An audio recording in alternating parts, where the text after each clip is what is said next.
2 তারিখে সিসি ফুটেজটা উনি কেন দিচ্ছে না?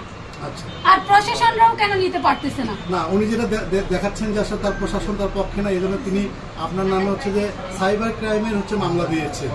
প্রশাসন, আমি তো চাচ্ছি যে 2 তারিখে সিসি ফুটেজ দেখাক, 1টা থেকে শুরু করুক 6টা পর্যন্ত দেখাক, যে আমাকে নির্যাতন করার পরে আমি কি অবস্থায় ছিলাম, আমাকে কেমনে নির্যাতন করছে, এখান থেকেই তো বের হচ্ছে। প্রশাসন সিসি ফুটেজ দেখে সুষ্ঠু তদন্তের মাধ্যমে আমাকে একটা সঠিক বিচার দেখ, আইনের প্রতি শ্রদ্ধা, যে আমাকে একটা সুষ্ঠু অসহায় ভিত্তিতে মানে আইনের প্রতি যে গভীর শ্রদ্ধা, যে আমি তিনি তো আসলে বলেছেন যে আপনাকে 2 কোটি টাকা দিয়ে আসলে প্রশাসন দিয়ে আপনাকে মানে থামাবে। এটা আসলে কিভাবে? হ্যাঁ, উনি আমাকে মারছে আর বলছে যে তোকে মারলে কি হবে, তোকে মেরে শেষ করে দিব, 2 কোটি টাকা হইলেই শেষ, মানে। আর ওইটাই হচ্ছে যে ওনার প্রশাসন কিছুই করতে পারবে না।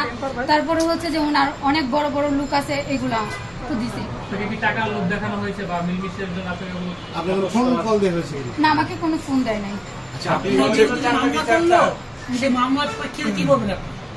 মামলায় কি বলবো, আপনার নামে সাইবার নিরাপত্তা আইনে মামলা করেছে, আপনি তার মানহানি করেছেন এবং হচ্ছে যে না, ওই যে সাদিকে নিয়ে অনেক মন্তব্য করছেন, যেগুলো তার হচ্ছে মান সম্মান আছে। এটা আসলে কতটা সত্য এবং যৌক্তিক? আচ্ছা, এটা যদি হয়ে থাকে তাহলে রমজান মাসের পুরা মাসের সিসি ফুটেজ টান দেব। আর ওনার যে ঘরের যে দরজায় যে সিসি ক্যামেরাটা, ওইটা টান দিলেই তো হচ্ছে যে আমি মিথ্যা বলছি কিনা। যদি আমি মিথ্যা বলে থাকি তাহলে প্রশাসন আমাকে একটা সুষ্ঠু বিচারের আওতায় নিবে, যাতে আমি একটা বিচার করে যাই। উনি বলছে যে ওনার বাসায় সিসি ক্যামেরা নাই, আপনি বলছেন যে আপনি কাজ করলে সিসিটিভির মাধ্যমে আগের দিন পরের দিন কাপড় ধোয়া পর্যন্ত দেখাতো। এটা আসলে কারটা বিশ্বাস করবেন? শুনেন, উনি যদি এখন বলে থাকে যে সিসি ক্যামেরা নাই, ওইটা যদি উনি বলে থাকে, পুলিশ এসআই আরিফুল ইসলাম যখন আমাকে উদ্ধার করতে গেছে তখন আমি ওনাকে বলছিলাম যে সিসি ফুটেজ আছে, উনি বলছে যে ঠিক আছে।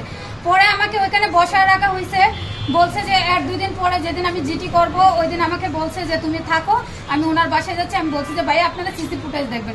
ওনার কাছে বলছে যে হার্ড ডিস্ক নষ্ট হয়ে গেছে সিসি ফুটেজে। তাহলে ওই দিন একদিন হার্ড ডিস্ক নষ্ট হয়ে গেছে, আর দরজার ওইটা দেখা যায়, এখন পুরো সিসি ফুটেজে উধাও হয়ে যাবে। এটা তো প্রশাসন বের করবে, এটা তো আমার বের করার দায়িত্ব না। বেতন পাই 1 মাস 4 দিনের বেতনটা দেওয়া হোক, আর এইরকম যেন বাসার কাজের মেয়েদের সাথে এরকম যেন না করে। তো আমি হচ্ছে ওনার বাসায় জানুয়ারি মাসের 28 তারিখে কাজ করতে গেছিলাম ওনার বাচ্চাকে দেখাশোনা করার জন্য। তো আমি হচ্ছে ফেব্রুয়ারি মাসের বেতন আমাকে দিছে, আর মার্চ মাসে যে আমি ডিউটি করছি, তো ওনার হচ্ছে খালাতো বোন খালা ওনার বাসায় আসছিল আর কি বেড়াইতে। আসার পরে আমাদের হচ্ছে কাজের লোকের জন্য আর কি শ্যাম্পু কিনে আনা হয়েছিল। সেই শ্যাম্পুটা পরিমণির বাথরুমে পরিমণি রাখছিল, রাখার পরে ওনার খালাতো বোন নিয়ে এসে ইউজ করছিল শ্যাম্পুটা। ওইটা করার জন্য আমাকে আসে সে খারাপ ভাষা করে বকাবকি করছিল। পরে আমি বলছি আপু এই বিষয়ে আমি কিছু জানি না। পরে ও আমাকে বলে কি, খারাপ ভাষায় আমাকে বলছে কি, যদি তুই কথার উপরে কথা বলিস তোর গায়ে হাত তুলবো, চুপ থাক। পরে ওনার বাসায় আরেকটা মেয়ে ছিল, বৃষ্টি নাম, পুরাতন মেয়ে।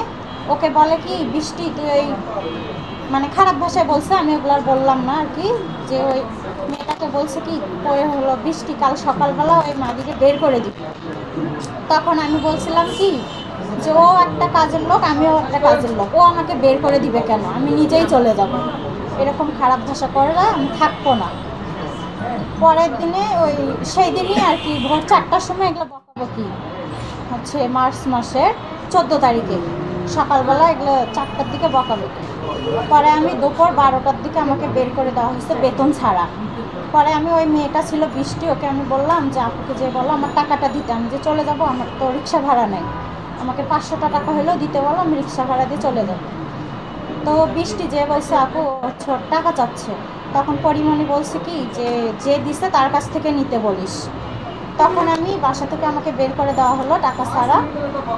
আমি নিচে যেয়ে যে আমাকে দিছে তার কাছে আমি ফোন করছি যে ভাইয়া আমাকে টাকা ছাড়া বের করে দিল, আপনার কাছ থেকে নিতে বলছে, তো আপনি টাকাটা আমাকে নিয়ে দেন, না হলে আসেন আমি চলে যাব। সে বলছে আমি আসতে পারবো না, তুমি টাকা ছাড়া বের হইলা কেন? তো আমি বলছি ও তো খারাপ ব্যবহার করতেছে, গায়ে হাত তুলবে, তো আমি কি ওর গায়ে হাত তোলার ইয়া করবো? আমি তো বের হয়ে নিচে আসছি, গ্যারেজে বসে আসছি, আপনি ওনাকে ফোন দিয়ে ওনার ম্যানেজারকে ফোন দিয়ে আমার টাকাটা দিতে বলেন। পরে টাকাটা দিল না, আমি বাড়িতে চলে গেলাম গ্রামে। তো সামনে ঈদ, ওনার শুটিংয়ের ম্যানেজার নাকি তুরহান, তার নাম্বার আছে আমার কাছে, আর হচ্ছে আমার যে এজেন্ট দিচ্ছে কাদের, ওনার কাছে আমি অনেকবার ফোন করছি যে ভাইয়া আমি চলে আসছি, গরিব মানুষ, আমার 2টা বাচ্চা আছে, 2টা ছেলে, সামনে ঈদ, আমি একটু বাচ্চাদের কেনাকাটা করবো, তা আমার টাকাটা যদি দেয় আমার খুব উপকার হয়। তো এজেন্টটা বলে কি যে তুমি ফোন দাও, তুমি ফোন দিয়ে তোমার টাকা চাও। তা আমি তখন বললাম কেন, আপনি তো আমাকে দিয়ে আসছেন, আপনি 5,000 টাকা নিয়ে আসছেন, যেরকম আপনার টাকাটার দরকার এরকম টাকাটার আমারও দরকার, তো আপনি ফোন দিয়ে বলবেন, আমি কেন বলবো? আপনার কাছ থেকে টাকা আমাকে নিতে বলছে, আমি আপনাকেই ফোন দিয়ে ডিস্টার্ব করবো। তো উনি ফোন দিলে ওনার মেয়েকে ফোন দেয় ধরতে, ওনার বউ ফোন ধরে বলে কি উনি বাসায় নাই, দোকানে গেছে চা খাইতে, উনি ঘুমাচ্ছে, ওনাকে এখন ডাকা যাবে না। পরে পরিমণির যে ম্যানেজার আছে শুটিংয়ের তুরহান, ওকে আমি ফোন দিয়ে অনেক কয়দিন বলছি যে ভাইয়া আমার টাকাটা দেন। উনি শুধু বলে কি হ্যাঁ আপু আমি টাকা দিব, আপু টাকা দিয়ে দিবে, আপু ভালো মানুষ, আপু টাকা দিয়ে দিবে, আপু টাকা নিয়ে সমস্যা করবে না। আমি বলছি কবে? বলছে একটু 2 দিন সময় দেন। 2 দিন সময় দিতে দিতে 3 মাস চলেই গেল। পরে ওনাকে ফোন দিলে উনি বলে আজকে না কালকে, কালকে না পরশু, পরশু না পরশু, এরকম করে ওনার সাথে আমার অনেক কথা হয়েছে, ফোনে রেকর্ড করা আছে আমার। পরে মাঝখানে উনি আমাকে বলে কি আপনি সাংবাদিকের কাছে বললেন কেন? তো আমি কিন্তু ওনাকে সময় দিছি, সেই সময়ে আমাকে উনি টাকা দেয়নি। টাকা না দেওয়ার পরে সাংবাদিক আমাকে ফোন করছে, আমি সাংবাদিকের কাছে বলছি যে সমস্যা এগুলো বলছি, যে বের করে দিলে কিন্তু 3 মাসের বেতন একবারে দিয়ে বের করে দিতে হয়। আমরা হচ্ছে চাকরি করি জানি, আমি এর আগেও গুলশানে কাজ করছি অনেক বাসায়, কখনো এরকম আমাকে ইয়াতে পড়তে হয়নি। তো আমার দাবি আমাকে হচ্ছে টাকাটা। জি আপনি কোনো নির্যাতনের শিকার হয়েছেন কিনা সেটা বলুন। না, আমি কোনো নির্যাতনের শিকার হইনি, আমাকে খারাপ ভাষায় বকাবকি করা হয়েছিল। আমি বুঝতে পারছিলাম যে ও গায়ে হাত তুলবে, ও মদ খেয়ে এসে আমার সাথে খারাপ ব্যবহার করছে।